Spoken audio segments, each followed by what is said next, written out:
أعوذ بالله من الشيطان الرجيم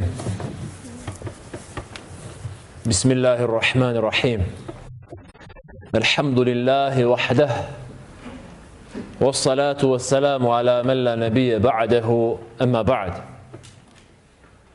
Hvala neka je uzvišeni Allah dželešanuhu jedan jedini i neka su najljepši blagoslovi selami na onoga čovjeka poslije koga nema poslanika Muhameda alejhi salatu wassalam, na njegovu časnu porodicu, na njegove ashabe i sve sledbenike njegovog sunneta i puta do sudnjeg dana. Amin ja rabbel alamin. Uvažena braćo, poštovane sestre, assalamu alaikum wa rahmetullahi ta'ala wa barakatuhu. I dalje se nalazimo u poglavlju o imanu i tu ćemo provesti duži vremenski period citirajući hadise Rasulullaha alejhi salatu wasalam koji govore o vjerovanju, komentarišući ih i izvlačeći pouke, poruke i propise koje sadrže te riječi Rasulullaha Muhammeda alejhi salatu wasalam. Nema lepše govora od Allahovog dželešanuhu govora, a nakon toga najlepši govor poslije govora našeg uzvišenog Allaha jesu riječi Rasulullaha Muhammeda alejhi salatu wasalam. I ne može čovjek ništa ljepše i vrijednije zapamtiti i naučiti poslije Kur'ana od riječi Rasulullaha Muhammeda alejhi salatu wasalam. Jer i riječi Rasulullaha sallallahu alejhi wasallam su objava. I kao što je Džibril donosio Rasulullahu Allahov govor, također mu je donosio i sunnet, objavljivao mu je i sunnet po naredbi uzvišenog gospodara svih svjetova. Zato bih volio da čujem ko je zapamtio hadis kojeg smo na prethodnom dersu komentarisali. Hadis od Ebu Ejuba radijallahu ta'ala anhu. Da li može neko da mi spomene taj hadis na arapskom ili na bosanskom ili na arapskom i na bosanskom?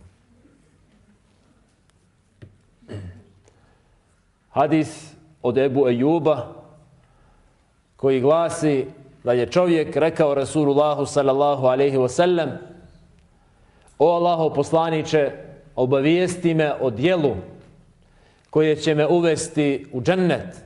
Pa su ljudi rekli: šta mu je?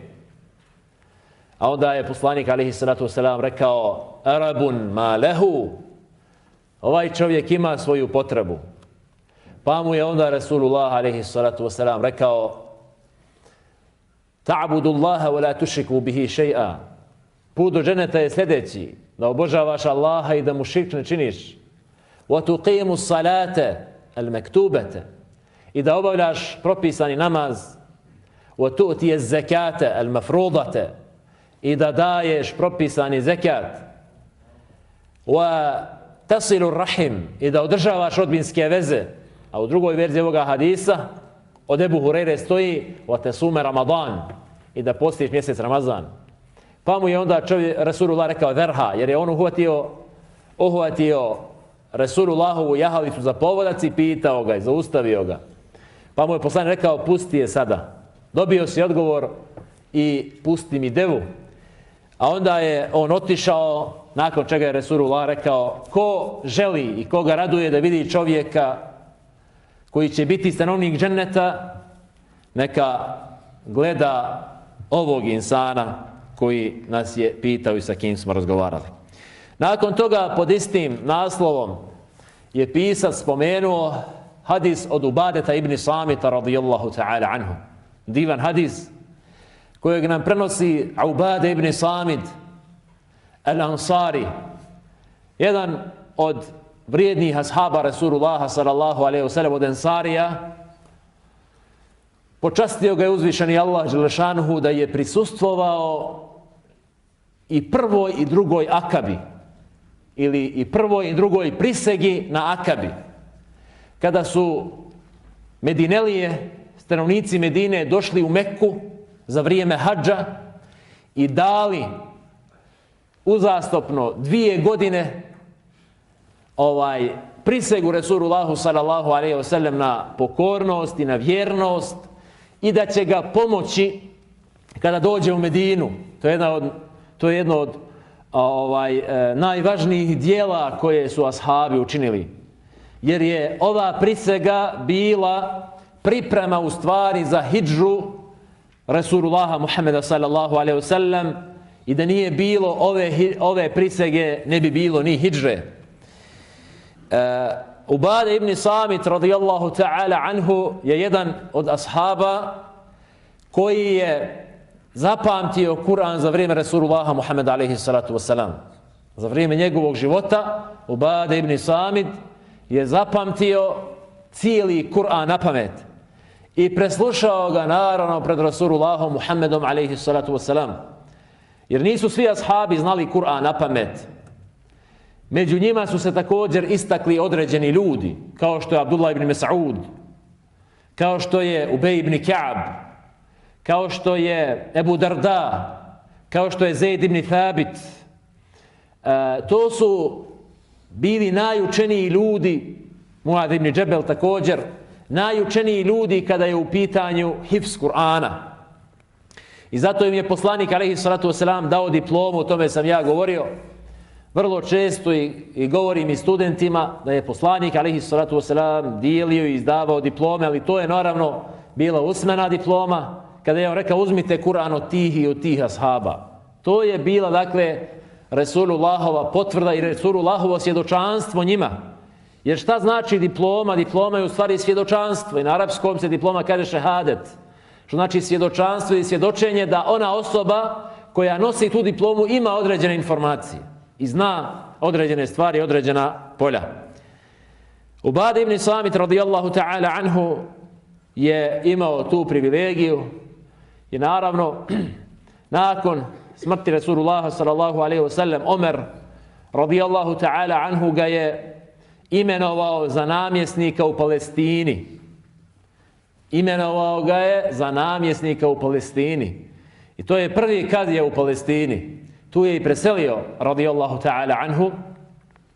I naravno vidjet ćeš da je medinsko groblje u Medini Rasulullah alejhi salatu wasalam, a to je jedino groblje u Medini, skoro prazno od ashaba. Nema puno ashaba koji su ukopani u Medini Rasulullah alejhi salatu wasalam. To govori o njihovom entuzijazmu, o njihovom poletu, o njihovom radu.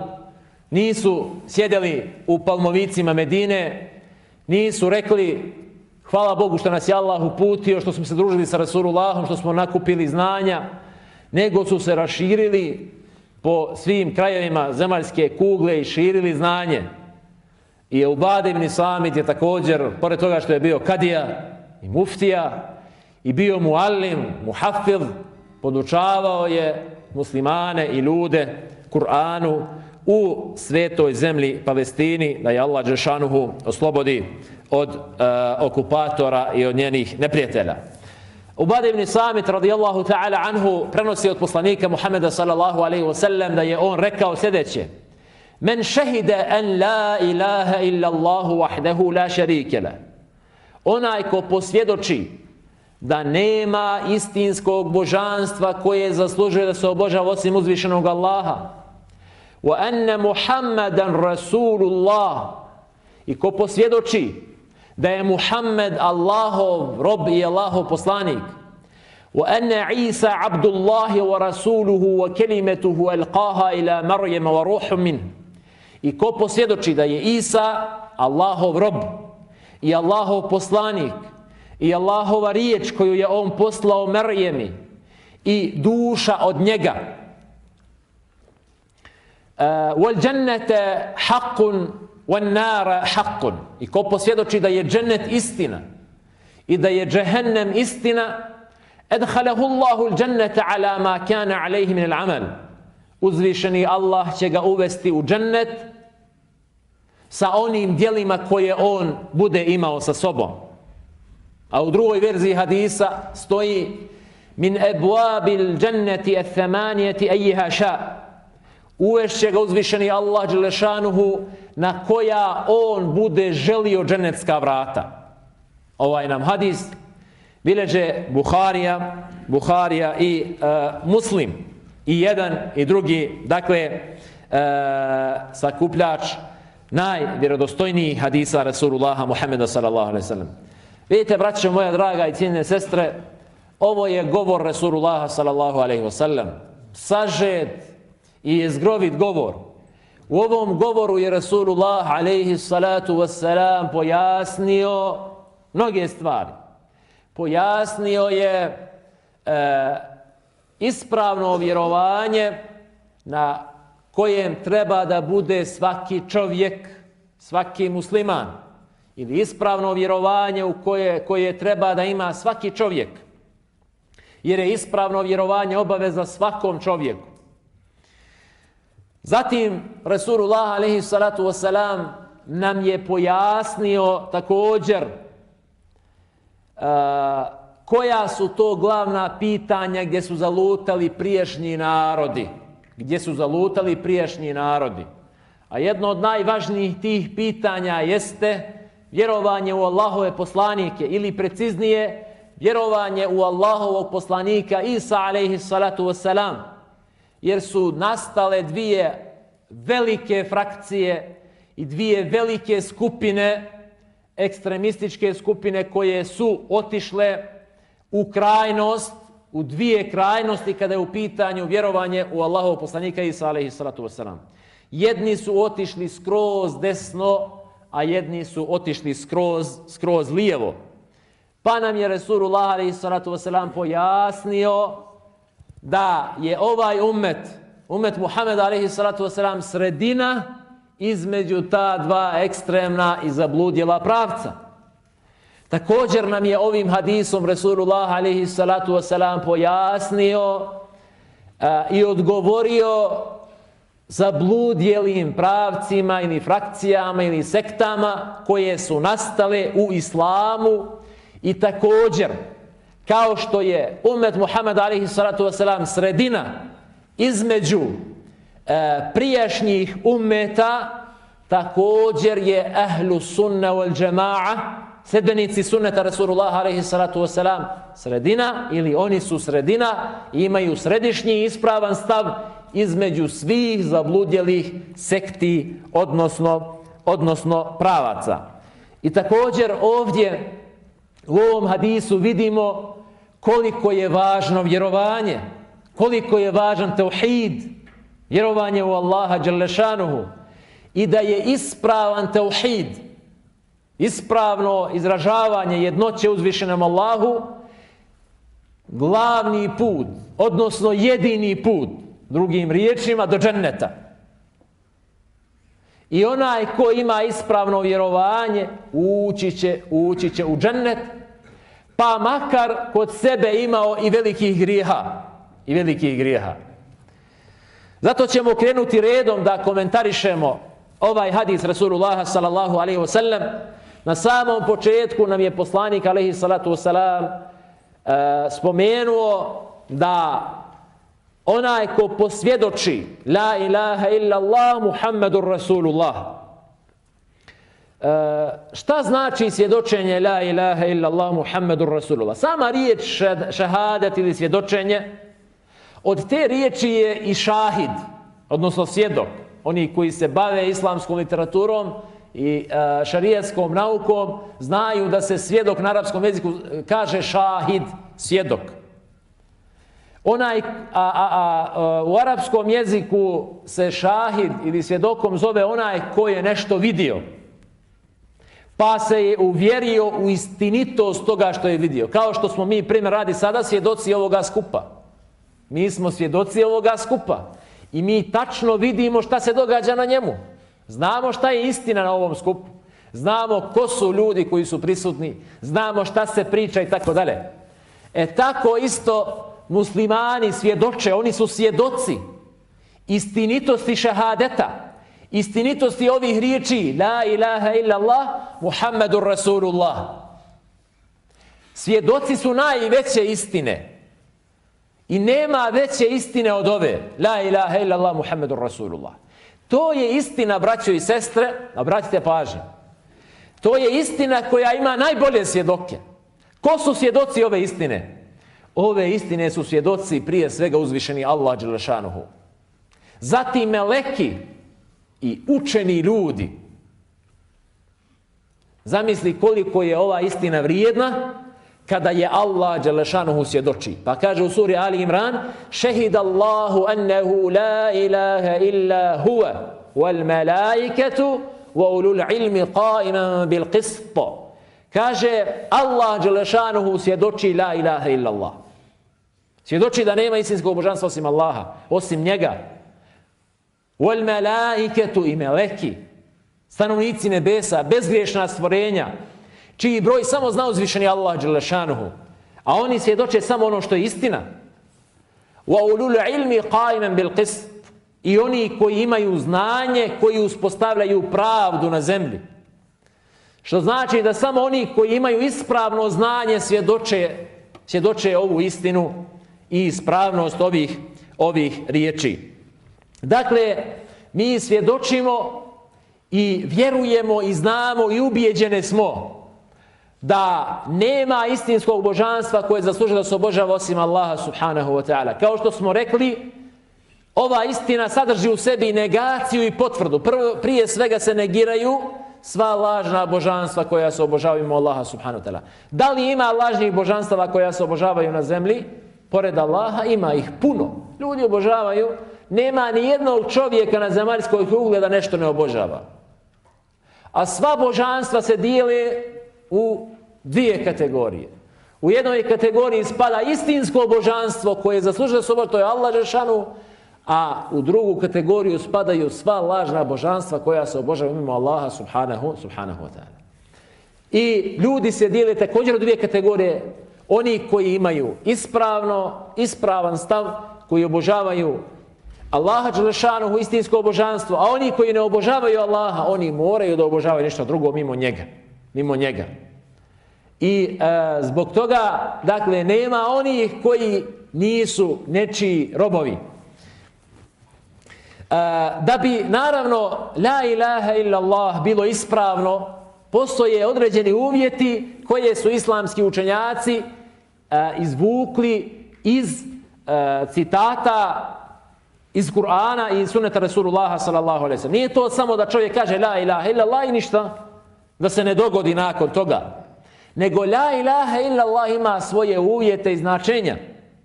Svoje uvjete i značenje. I zato primjera radi. Kada je Rasulullah alejhi salatu selam govorio o Mekelijama, Mekelije primjera radi mušrici u Mekki, uzvišeni Allah nam govori i kaže: Kul li menil ardu wa man fiha in kuntum ta'lamun. Pitaj ih ili reci im čija je zemlja i sve što je na njoj ako znate. Se je kuluna lillah. Oni kažu Allahova je zemlja. Zatim Kul man rabbu samavati sab'i wa rabbul aršil azim. Pitaj ih i reci im ko je gospodar nebesa i zemlje, 7 nebesa, 7 zemalja, i ko je gospodar veličanstvenog arša. Se je kuluna lillah. Oni će reći Allah dželešanuhu je gospodar 7 nebesa i zemlje i svega onoga što je na njima. Kul fala tattaqun, ti im reci pa zar se ne bojite Allaha subhanahu wa ta'ala. Kul man bi yadihi malakutu kulli shay'in wa huwa yujiru wa la yujaru alayhi in kuntum ta'lamun. Reci im čija je vlast na nebesima i na zemlji i ko je taj kod koga se traži zaštita, a on nema potrebe da traži zaštitu kod bilo koga. Oni će reći to je Allah subhanahu wa ta'ala. Međutim, Kur'an kaže za njih da su oni mušrici, a gledaj kako su imali lijepe stavove kao odgovore na ova pitanja. Šta je onda bio kod njih problem? Kod njih je bio problem što su oni obožavali nekoga drugoga mimo Allaha dželešanu. Iako su znali da je Allah gospodar nebesa i zemlje i tako dalje, ali mu se nisu pokoravali. I vjerovali su da postoje lažna božanstva druga, to su ona božanstva koja su oni držali oko Kjabe i smatrali su da ta božanstva mogu da im nanesu korist ili štetu i da oni, ta božanstva, imaju pravo da se zauzimaju kod Allaha dželle šanuhu za njih i za njihove potrebe, i to je ono što ih je izvodilo iz okvira imana, odnosno ispravne vjere. Dakle, mi trebamo da znamo šta znači la ilaha illallah, zatim da čvrsto vjerujemo u to, da uopće ne sumnjamo. Innamal mu'minuna alladhina amanu billahi wa rasulihi thumma lam yartabu. Oni koji u Allaha dželle šanuhu vjeruju i poslanika Muhameda sallallahu alejhi ve sellem, oni ne sumnjaju, ili samo su pravi vjernici oni koji vjeruju u Allaha i u poslanika, zatim uopće ne sumnjaju. Ako imaš sumnje, onda ih liječi znanjem. Jer jedna od najefikasnijih metoda koju koristi šejtan jesu sumnje. A sumnja se liječi znanjem. Sumnja se liječi znanjem. I da tražiš zaštitu kod Allaha dželle šanuhu da sačuva tih njegovih spletki i zamki. Zatim također la ilaha illallah traži iskrenost. Oni koji svjedoče ovu istinu, oni su iskreni u tome, a nisu munafici. Kao kada primjer radi, kažu mi vjerujemo, zatim čim se osame, oni su u stvari na drugoj strani i kažu mi se samo ismijavamo, mi u stvari to samo zamajavamo poslanike i vjernike i obmanjujemo ih, a u stvari oni samo sami sebe obmanjuju.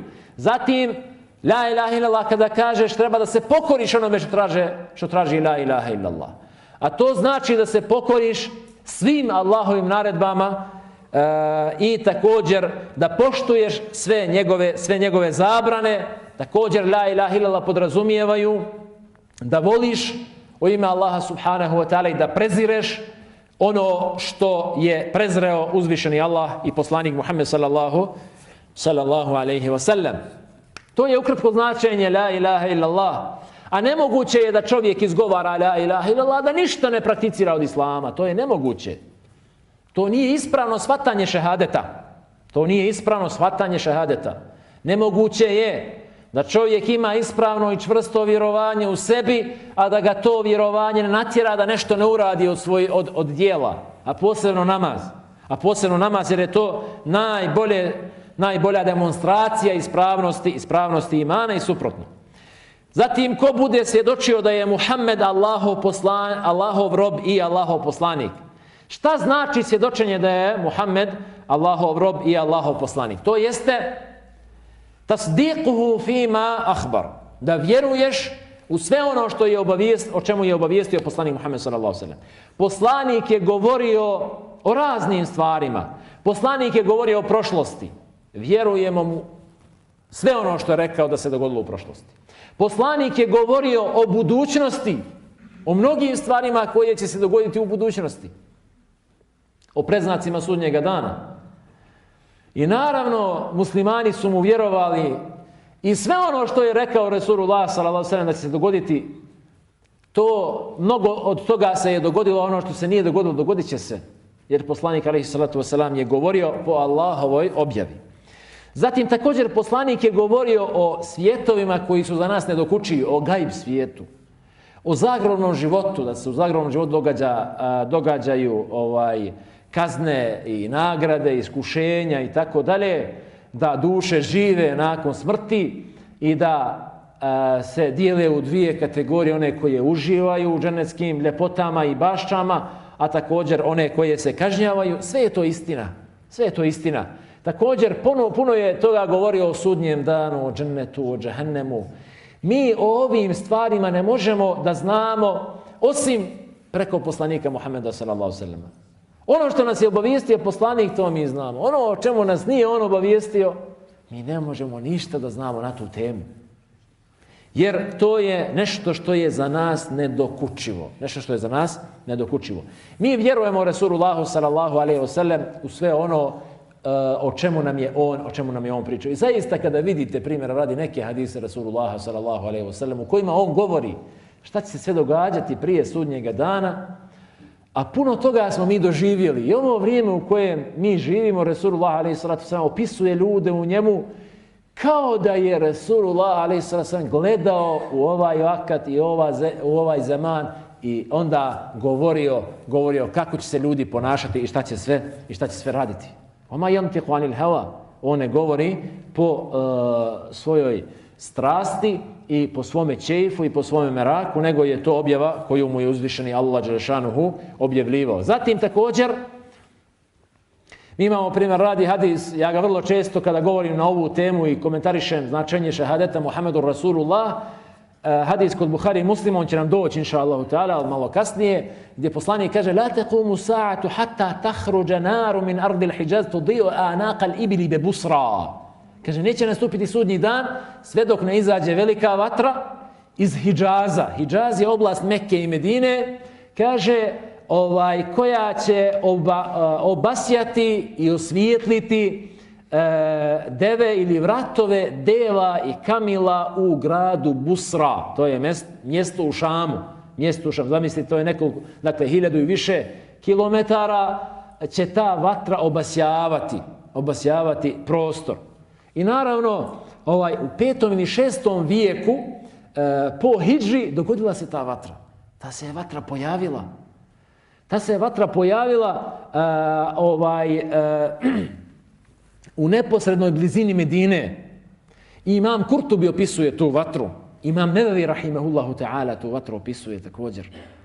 I prokomentarisali su učenjaci tu vatru da je to u stvari bila vatra koju je nagovijestio Rasulullah Muhammed sallallahu alejhi ve sellem. Pa stanovnici Medine uplašili, ko se ne bi uplašio. Kažu da se ta vatra vidjela sa mekanskih planina i brda, 500 km udaljena. A naravno ona se vidjela i sa mnogo udaljenijeg prostora, a to je Rasulullah alejhi ve sellem nagovijestio. Komu je da informaciju o tome?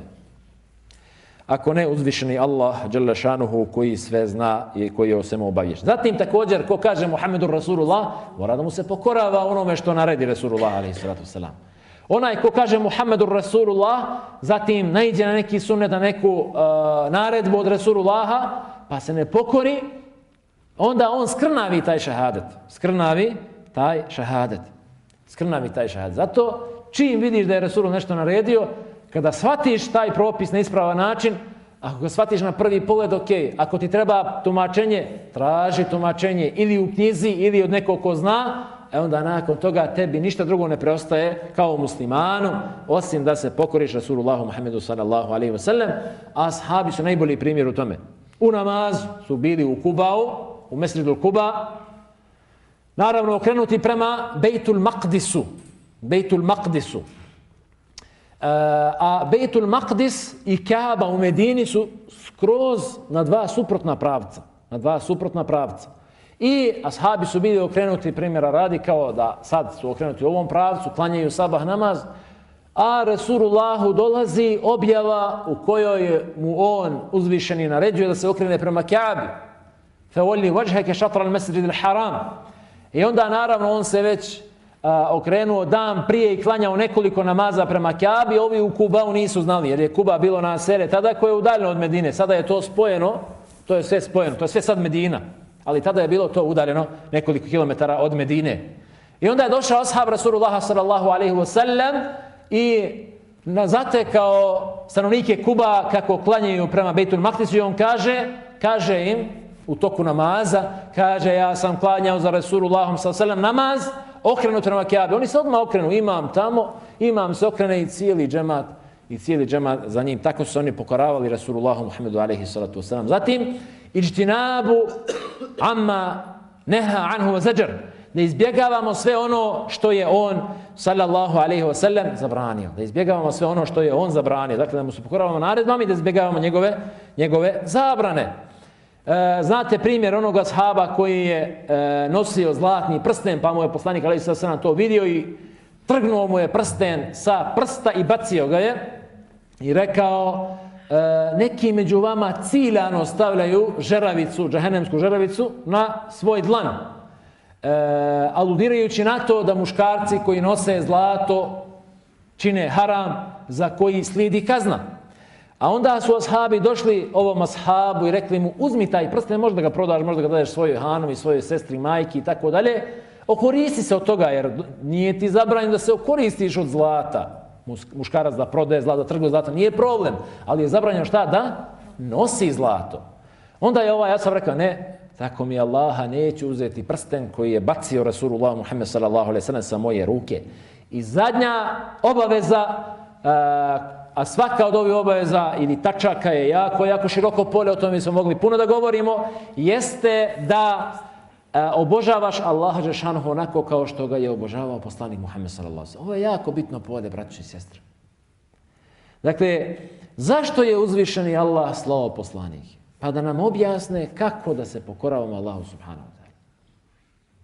Ljudi bez nebeskih smjernica, bez Allahovih smjernica koje smo mi uzimali od Allahovih poslanika, lutaju. Ne znaju kako će Allah šano obožavati. Zato vi imate primjer radi one koji su zalutali, vi znate ko su. Oni primjer radi žele da se Bogu približe, da se Allahu približe na način kako oni to misle. Pa odu primjer radi, izoliraju se od svijeta i kaže šta reći, kaže mi ja obožavam Boga. Jedan je primjer radi stajao na jednoj nozi dugo vakta, kažu hefta mjesecima, kažu čak i godinama. Šta radiš, kaže približavam se Bogu. Mi mu kažemo to te samo udaljava od Boga. Jer ne možeš se Bogu približavati na način na koji ti hoćeš. Ne, jedni su rekli, kaže, mi se nećemo ženiti, na taj način želimo da što više zaradimo Allahovu subhanahu wa ta'ala bliskost. Mi im kažemo, to vas samo udaljava od Allaha dželešanohu. Jer ne možeš propisati ibadet, ne možeš klanjati kako ti hoćeš, ne možeš postiti kako ti hoćeš, ne možeš davati zekat kako ti hoćeš, nego šta? Kako mi postimo? Kako klanjamo? Kako dajemo zekat? Pa onako kako nas je naučio Rasulullah Muhammed sallallahu alejhi ve sellem. I ono što je ibadet za vrijeme Rasulullaha bilo, to je ibadet do sudnjega dana i to se ne može promijeniti. A ono što nije propisao Rasulullahu ibadetu, to ne može niko učiniti ibadetom do sudnjeg dana. Niko. Svi učenjaci svijeta kad bi se sakupili, a naravno pravi učenjaci to nikada neće uraditi, ne mogu propisati neki ibadet koji nije utemeljen. Vrlo često ovdje kada je ova oblast u pitanju kažu, pa dobro, kad su u pitanju inovacije, kažu, pa dobro, za vrijeme poslanika sallallahu alejhi ve sellem nije postojalo brzi prevoznih sredstava, nisu postojala ova sredstva koja su nama olakšala život. Inovacije u dunjaluku, ahlan wa sahlan wa marhaba. Dobrodošle inovacije u životu i u dunjaluku. Na to Islam podstiče, ali inovacije u ibadetu ne. Inovacije u ibadetu ne. To su dva različita polja i nemoj da miješamo nešto što nikako ne može se pomiješati. Ko je ljepše klanjao namaz za Rasulullah sallallahu alejhi ve sellem? Ko je bolje klanjao namaz za Rasulullah sallallahu alejhi ve sellem? Niko nije ljepše klanjao namaz za Rasulullah alejhi salatu vesselam. I Rasulullah alejhi salatu vesselam nije ostavio ni jednu stvar što se tiče naše vjere, a da nam je nije objasnio, posebno kad su u pitanju ibadeti. I ne može, dakle, nakon toga niko reći, ja sam učeniji i pametniji od poslanika, sallallahu alejhi ve sellem, ja ću malo promijeniti, malo dodati, malo oduzeti, tako dalje, od toga nema ništa. Zatim, ko bude vjerovao da je Isa, alejhi salatu vesselam, Allahov rob i Allahov poslanik, ovo je jako bitno polje, braćo moja draga. Rasulullah, alejhi salatu vesselam, nas ovdje obavještava kako treba ispravno da vjerujemo u Isa, alejhi salatu vesselam, i kako treba da imamo stav prema njegovoj majki Merjemi. Njegova majka Merjema, kao kaže poslanik alejhi salatu vesselam, kemule min ar-rijali kathir wa lam yakmul min nisa'i illa qalil. Pa je nabrojao nekoliko njih. Kaže, ima puno potpunih ljudi, muškaraca, a od žena nema puno potpunih žena, dakle, koje su potpune u razumu, u vjeri i tako dalje. Jedna od njih je Merjema bintu Imran. Merjema, kćerka Imranova, to je majka Isa alejhi salatu vesselam. Zatim jedna od njih jeste također Asija imratu Fir'aun. Asija, žena faraonova. Naravno, žena faraonova je posebna priča. Ona koja je imala sva dobra ovoga svijeta, sve blagodati ovoga svijeta, ali također imala je najteže okolnosti na dunjaluku. Niko nije imao teže okolnosti od ove Asije, imrate Firaun. I znate, uzvišeni Allah je spominje u suri Tahrim, na kraju sure Tahrim. kako je faraon kaznio, kako je mučio, kako je patio i tako dalje, ali i zato niko neće imati opravdanje. Niko neće imati opravdanje, kaže, gospodaru dragi, ja nisam mogao, teške su mi bile okolnosti i tako dalje. Nakon Asije, žene faraonove i njenih okolnosti, niko neće imati opravdanje, kaže, ja nisam mogao da vjerujem, bili su mi teške okolnosti, imao sam pritisaka sa ove strane i sa one strane. Niko neće imati opravdanje. Dakle, Marijema je majka Isaova, alejhi salatu wassalam, i po njoj je uzvišeni Allah nazvao jednu cijelu suru u Kur'anu. Suratu Marijam.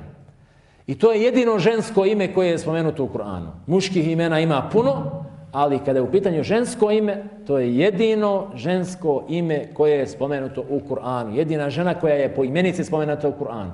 Ona je simbol četnosti, simbol čestitosti, simbol poštenja, simbol pobožnosti, simbol morala, simbol karaktera. Marijema treba da bude uzor našim majkama, našim sestrama, našim hanuma, našim ženama, našim kćerkama, muslimankama općenito. Ona je uzor i zato je Allah ženu istaknuo. Ja Marijemu inna Allahu astafaki wa taharaki wa astafaki ala nisa'il alamin. O Marijem, kaže uzvišeni Allah subhanahu wa ta'ala, Allah te je odabrao nad svim svjetovima i nad ženama svih vremena. Allah Žešanuhu te je odabrao. Naravno, njena je majka bila nerotkinja, pa je molila Allaha subhanahu wa ta'ala da ju podari evlada. I onda je ona zanijela u poznim godinama svoga života sa Marijemom. I onda dok je nosila još svoju Marijemu ili svoj plod, ona je Allah šanu molila, Rabbi inni nedartu leke ma fi batni, gospodaru moj, ja ti dajem u zavjet, prepuštam tebi ovo što se nalazi u mojoj utrobi. Ovdje dakle pouka majkama. Da trebaju da vode računa dok nose plod u svojim tijelima i organizmima i utrobama. Ono kako se majka ponaša, šta govori i šta radi, to se dakle reflektira na dijete. Ako majka sluša Kur'an, ako se tiho, fino ponaša, ako moli Allaha za svoj plod, pa to se reflektira na plod, to je definitivno. I zato primjera radi oni koji ne znaju od tih liječnika, oni kažu, savjetuju trudnicama da slušaju glazbu, odnosno muziku, jer to, kaže, smiruje dijete. A mi im kažemo, nemoj da slušaju muziku, nego neka slušaju Kur'an. To dijete, kažu učenjaci, koje sluša Kur'an dok je u utrobi svoje majke, i dok sluša ne samo Kur'an, nego arapski jezik, to dijete će mnogo lakše naučiti arapski jezik. Jer se navikava se na arapski jezik i lakše će učiti i pamtiti Kur'an. Vi to znate, primjer radi dijete koje, hajde da ništa ne zna iz porodice, u kojoj se slušao Kur'an i tako dalje, i u kojoj je slušalo to dijete arapski jezik, i dijete koje je inteligentno, talentirano i tako dalje, ali nikad nije čulo arapski jezik i tako dalje. Kada dođe u neku školu gdje se uči naučni arapski ili islamski materijal, ovo dijete ne može da krene uopće, bez obzira što je talentirano nekim tamo drugim oblastima. Zašto? Zato što nije naviknulo svoj mozak i svoje srce. Zatim, Marijema se naravno rodila i njena majka je ispoštovala svoj zavjet i dala je da boravi u džami u Mesdžidu Al-Aksa, u Palestini, u Kudsu. Tu je ona boravila. A ko se brinuo o njoj? O njoj se brinuo Zekerija. Naravno, mnogi su želeli da se brinu o Marijemi, jer ona bila zaista hasul dijete, i da se oselabe, da brinu o onoj osobi koja će boraviti u džamiji, pa nisu mogli da se dogovore, onda su bacali kocku. I ovdje je jedna naučna korist. Kada primjera radi, određena kategorija ljudi polaže isto pravo nad nečim, polažu isto pravo nad nečim, kako se pravi izbor između njih? Tada se baca kocka. Pa na koga padne? Ako primjera radi, imamo nekoliko kandidata, dosta kandidata da budu imami u nekoj džami. I onda gledamo ko je najučeniji, ko zna više Kur'ana, ko ima ugleda, ko poznaje fikh i tako dalje. Ako imamo 3, 4 ili 5 ljudi koji su svi u tim uslovima na istom rangu, onda nemamo više uvjeta na osnovu kojih bi jedan od njih prevagnuo, onda se baca kocka. Ispišu se njihova imena, pa izvlačenje. Kome Allah dželešanu odredi? To je ta kocka koja je pala kada je u pitanju ovaj slučaj na Zekeriju, alejhi salatu vesselam, a kažu da je Zekerija bio njen tetak. Kažu da je Zekerija bio njen tetak, dakle tetak Marijeme radijallahu ta'ala anha. I naravno ona je warki'im ar-raki'in provodila vrijeme u ibadetu i u pokornosti Allahu subhanahu wa ta'ala sve dok nije uzvišeni Allah dželešanu odredio događaj koji je bio veliko iskušenje za ljude. Veliko iskušenje za ljude, za čovječanstvo. I dalje je taj događaj iskušenje za ljude. Zato Resulullah govori o ovome. Jedne prilike je došao melek Džibril u liku najljepšeg momka i počeo je da se obraća. Čim ga je ona vidjela, ona je rekla A'udhu birrahmani minke in kunta taqija fatamathal laha basharan savija. Qalet inni a'udhu birrahmani minke in kunta taqija. Rekla je, ja tražim zaštitu kod Allaha milostivog koji će mi dati podršku i pomoć od tebe ako se Allaha dželešanu bojiš. Uplašila se, jer to je bilo vrhunac čednosti i poštenja i morala. Onda je on rekao, alejhi salatu vesselam, innama ana rasulu rabbiki li ahaba laki gulaman zakija. Ja sam poslanik tvoga gospodara. Došao sam Allahovom odredbom da ti prenesem da ćeš ti zanijeti i roditi dijete. A ona se naravno začudila i rekla قالت أن يكون لي غلام ولم يمسسني بشر ولم أك بغيا. Kako da ja rodim dijete kad nisam nikada došla u kontakt sa čovjekom, sa nijednim čovjekom nisam došla u kontakt, cijelo vrijeme bila u džamiji. وَلَمْ أَكُ بَغِيَا, a nisam tobe ja rabi, nemoralna žena. قَالَ كَذَلِكَ, to je Allahova odredba, reče joj melek Džibril. وَلِنَجْعَلَهُ آيَةً لِلنَّاسِ وَرَحْمَةً مِنَّا, i mi ćemo to dijete koje ćeš ti roditi učiniti znakom i muadžizom i čudom. I onda, naravno, Allahovom dželešanohu odredbom ona je zanijela. Kažu historičari i komentatori Kur'ana, čovjek koji je bio zadužen da održava džamiju, zove se Jusuf an-Nadjar. I kada je ona počela da pokazuje znake nosivosti, da je noseća, on se začudio. To je bilo iskušenje za njega također, pa ga je šeitan mu je svakakve misli ubacivao, ali onda se vraćao na osnovu. Ona je zaista onakva kakvom je ja znam i tako dalje. Jednog dana je upitao i kaže, nemoj da požuriš u osudi, nemoj da požuriš da me osudiš, ali moram nešto da te pitam. I pazite kako insan debli pita na najlepši način. Kaže, zar može da rodi usjev bez ploda, bez sjemena? Kaže Marijema. Onda kaže također, da li može drvo da izraste bez da ga neko posadi i tako dalje. I zar može dijete da nastane bez da žena dođe u dodir sa čovjekom? Onda je Marijema radijallahu ta'ala anha odgovorila Jusufu, kaže, zar Allah dželešanohu nije u početku, prije nego da su postojale biljke i usjevi, zar Allah dželešanohu prvo nije stvorio sjeme, odnosno zar nije stvorio prvu biljku bez sjemena, Zar nije stvorio prvo drvo bez da ga neko zasadi? I zar nije stvorio prvog čovjeka, Adem alejhi salatu vesselam, bez oca i bez majke? Kao što je Allah dželešanu stvorio Adem alejhi salatu vesselam, ne samo bez oca, nego i bez majke. Allah dželešanu je također u ovom slučaju stvorio Isa alejhi salatu vesselam u mojoj utrobi bez oca. Bez oca. I zato uzvišeni Allah kaže u suri Ali Imran: Inna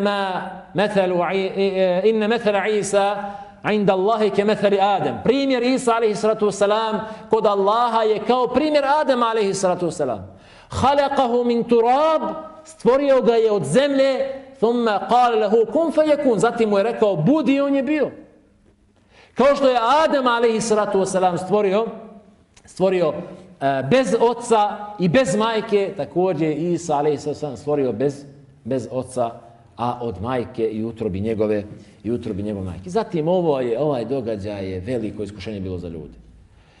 Oni koji su imali u svojim srcima pokvarene namjere i koji su imali prljavštine u svojim srcima, rekli su da je ona nemoralna i da je Isa sin ovog Jusufa kojeg smo spominjali, a oni koji su pretjerano stali da veličaju Merijemu i Isa njenoga sina, oni su rekli da je on tobe i Arabi, Božji sin, stakfirullah, otišli su skroz u drugu krajnost, a muslimani su sredina između ove dvije krajnosti. Alhamdulillahi rabbil alamin.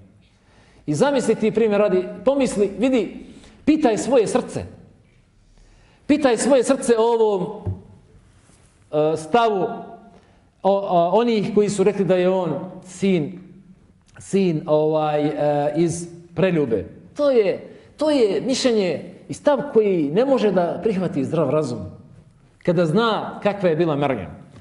Odnosno, sada zamisli također da li može tvoje srce da povjeruje ovaj drugi stav, a to je da je Isa Božji sin, astagfirullah, ili da je Bog tobe i Arabi. Dakle, a kako može Bog da bude u utrobi žene 9 mjeseci, da se hrani od krvi? Kako može Bog da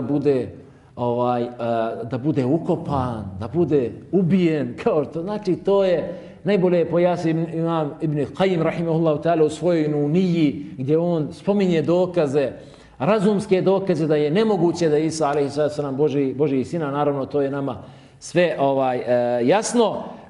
I naravno, ono čemu ti se srce smiruje i na čemu ti se srce smiruje jeste da kažeš da je Isa alejhi salatu vesselam Allahov rob i Allahov subhanahu wa ta'ala poslanik i njegova riječ. Šta znači da je Isa njegova riječ? Jedno mišljenje jeste da je on Allahovom riječju budi bio. Allahovom riječju budi, on je bio, jer Allah tako stvara. Allah stvara sa svojom riječju budi. I šta god hoće da stvori, on kaže budi i ono bude. Drugo mišljenje jeste da je Isa alejhi selam Allahova riječ, to jeste Allahov dokaz na zemlji. Allahov dželešanu dokaz na zemlji, riječ koju je Allah dželešanu poslao Merijemi. Wa ruhun min, šta znači ovo duša od njega? Ovo je također jako bitno da se zna da Allah dželešanu Isa alejhi selam se naziva svojom dušom. I dušu koju je udahnuo u Adema alejhi salatu vesselam naziva, kaže, to je moja duša. Moja duša. Ovo je jako bitno mesela da je shvatimo, braćo i sestre. A to u stvari znači da je to duša koju je Allah dželešanu stvorio kao i svaku drugu dušu. Ali Allah dželešanu kada neko stvorenje poštuje, on kaže, on to pripiše sebi. Zato on za džamije kaže moja kuća. Moje kuće. Zato što voli džamije. Bejtullah. Za Kaabu kaže bejti. Wa tahhir bejtije. I moju kuću očisti. Zašto Allah pripisuje sebi džamije? Zato što poštuje ta mjesta. I Allah dželešanu je dušu kao stvorenje koje je veliki dokaz čovječanstvu i ljudima u svim generacijama. Duša je veliki dokaz Allahove moći, kaže to je moja duša, jer on poštuje dušu kao stvorenje, jer je ona zagonetka za sva vremena. Svim ljudima je duša zagonetka. Svi vjeruju u dušu, ali gdje je duša? Kakva je duša? Kolika je duša? Vidi li ko dušu? Niko je ne vidi. I niko ne zna ove detalje o njoj, a svi vjeruju da duša postoji i da je tijelo živo dok se duša nalazi u njemu. Što izađe tijelo iz duše, tijelo postane mrtvo. Tako se razumijeva ovaj dio Božjeg govora o ruhu min, ili konstatacija Rasulullaha sallam kada on kaže o ruhu min, da je to duša od njega, da je Isa duša od njega, od Allaha dželešanuhu, Također Allah dželešanuhu kaže وَسَخَّرْ لَكُمْ مَا فِي السَّمَاوَاتِ وَمَا فِي الْأَرْضِ جَمِيعًا مِنْهُ, i nebesa vam je potčinio, sve to vam je od njega potčinio, od njega. Ali to ne znači da su nebesa i zemlja dio Allaha subhanahu wa ta'ala. Zatim također kaže, ko bude vjerovao da je džennet istina, džennet je istina, džennet je stvoren, džennet je Allahova kuća za one koji se pokoravaju njemu subhanahu wa ta'ala, i mi vjerujemo u džennet, da postoji džennet sada, kao što vjerujemo da mi danas postojimo ovdje i da se nalazimo na ovom mjestu. I da je džehennem istina, i također je džehennem istina koju Allah dželešanuhu, kuća koju je on predvidio za one koji su mu nepokorni. Uzvišeni Allah dželešanuhu će one ljude koji budu svjedočili ove istine uvesti u džennet sa onim djelima koja budu imali kod sebe. Sa onim djelima koja budu imali kod sebe. Ovo nam govori, braćo i sestre, da se ljudi, naravno, na sudnjem danu dijele u nekoliko kategorija. Vjernici, oni koji vjeruju, koji budu imali imana kod sebe, koji se budu kajali za svoje grijehe i pokajali se za sve grijehe i tako sredi Allah dželešanuhu, oni će Allahovom milošću direktno ući u džennet. A oni koji budu imali velikih grijeha, a nisu se pokajali za njih, oni će se podijeliti u dvije kategorije. Neke će Allah dželešanuhu, oni će u stvari biti pod Allahovom voljom. Onako kao Allah dželešanuhu odredi o njima, i u njihovom slučaju nekima će odmah dozvoliti da uđu u džennet, a neki će određeni period ući u džehennemsku vatru zbog svojih grijeha, a onda će u konačnici svi oni biti u džennetu. O tome ćemo inša Allahu ta'ala govoriti. Kaže, bit će im rečeno ili bit će im dato da biraju na koja god hoće džennetska vrata od 8 džennetskih kapija da uđu. Džennetske kapije su potvrđene u mnogobrojnim hadisima Rasulullaha Muhammeda sallallahu alaihi wa sallam. Jedan od tih jeste hadis kod Buhari Muslim, on će nam doći, hadis od Ebu Hureyre, u kojem poslanik sallallahu alaihi wa sallam kaže, ko bude puno posvećivao pažnje namazu, on će biti prozvan na vrata namaza. Ko bude puno davao pažnje i puno činio ibad koji se zove džihad, borba na Božjem putu, on će biti prozvan min babil džihad, sa vrata džihada. Ko bude puno posvećivao pažnje postu, on će biti prozvan sa vrata rajana ili sa vrata posta. A onaj ko bude puno udjeljivao na Božjem putu, on će biti prozvan sa vrata, da uđe na vrata koja su predviđena za one koji su puno udjeljivali na Božjem putu. A Ebu Bekr, slušajući Resulullaha sallallahu alejhi ve sellem, kaže, o Allaho poslaniče, zar to mora tako? Da li se može dogoditi i desiti da jedan čovjek bude prozvan sa svih tih vrata? Kaže, da, i nadam se da si ti jedan od njih, o Ebu Bekre. Ovdje se vidi entuzijazam Ebu Bekra radijallahu ta'ala anhu i također njegovo razumijevanje sunneta Rasulullaha Muhammeda sallallahu alejhi ve sellem na jedan poseban, na jedan zaista poseban način. Također Abdurrahman ibn Auf prenosi da je Rasulullah sallallahu alejhi ve sellem rekao, kada svaka žena muslimanka koja klanja 5 dnevnih namaza, posti mjesec Ramazan, čuva svoj obraz i pokorava se svom mužu, reći će joj se, uđi na koja god hoćeš džennetska vrata. Pogledajte kako Allah šanuhu olakšao put do dženneta muslimankama. Naravno, olakšao je put dženneta i muslimanima, i muškarcima, i ženama, ali u ovom hadisu je Rasulullah sallallahu alejhi ve sellem posvetio pažnju ženama i zaista pametne žene, njima je put do dženeta jako olakšan, neka ispoštuju ovih nekoliko uvjeta koje je postavio Rasulullah sallallahu alejhi ve sellem, bit će im rečeno uđite na koja god hoćete dženetska vrata. Dobro, ovdje se kaže bit će im rečeno uđi na koja god hoćeš dženetska vrata, da bira. Ne može svako ući, ne može jedan čovjek ući na sva dženetska vrata. Onda učenjaci kažu bit će mu dato da bira, a naravno ući će na ona vrata, kroz ona vrata gdje je on posvećivao posebnu pažnju određenom ibadetu, a bit će mu dato da bira da uđe na koja god hoće dženetska vrata. Vidite, braćo i sestre, kako je ovaj hadis divan. Ovaj hadis valja naučiti. Ovaj hadis ćemo, inša Allah, svi naučiti na pamet. Hadis od Ubade ibn Samita, ovaj hadis se spominje u poglavlju o imanu, svi učenjaci ga spominju u poglavlju o imanu. I valja da ga naučimo, jer mi svi vjerujemo ispravno kada su u pitanju ove teme. Onaj ko svjedoči da nema istinskog božanstva osim Allaha šanuhu, da je poslanik Muhammed sallallahu alejhi ve sellem njegov rob i njegov poslanik, ko bude svjedočio da je Isa alejhi salatu selam njegov rob i njegov poslanik, njegova riječ koju je on poslao Merijemi i duša od njega, uzvišeni Allah dželešanuhu će ga uvesti na ona vrata od dženneta koja bude taj rob želio. Naravno, kada sam rekao na samom početku dersa, odgovor je ovaj hadis zabludilim sektama, mislio sam na Mu'tezile i Haridžije i na Murdžije. Na Mu'tezile, Haridžije i na Murdžije. Mu'tezile i Haridžije oni smatraju, Haridžije posebno da počinioci velikih grijeha, oni su nevjernici, oni će vječno ostati u džehennemskoj vatri, a to je zabluda, to je neispravno.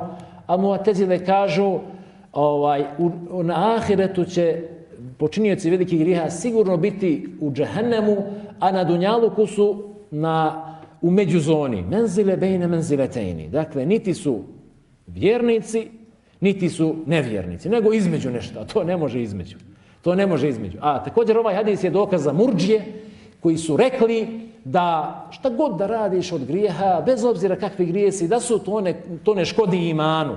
To ne škodi imanu, a to nije također, to nije ispravno i ovo je općeni dokaz, a postoje posebni dokazi koji su pojasnili da imaju određena djela grijesi koja škode imanu i koja čak mogu u potpunosti poništiti iman. Jednom rečenicom Rasulullah sallallahu alejhi ve sellem je odgovorio, utemeljio istinu i odgovorio svim zabludjelim miletima i svim zabludjelim frakcijama. Neka su najljepši i najpotpuniji salavati i salami na Rasulullaha Muhammeda sallallahu alejhi ve sellem, da vas Allah šanuhu blagoslovi, da vas Allah šanuhu pomogne na oprosti grijehe meni i vama i da vas Allah šanuhu zajedno sa mnom i sa poslanikom Muhammedom sallallahu alejhi ve sellem i sa najboljim ljudima uvede u džennet. Amin ja rabbel alemin. Naša posljedna vijest, hvala Allahu šanuhu i neka je salavat salam Rasulullaha Muhammeda sallallahu alejhi ve sellem. Assalamu alaikum wa rahmatullahi ta'ala wa barakatuh.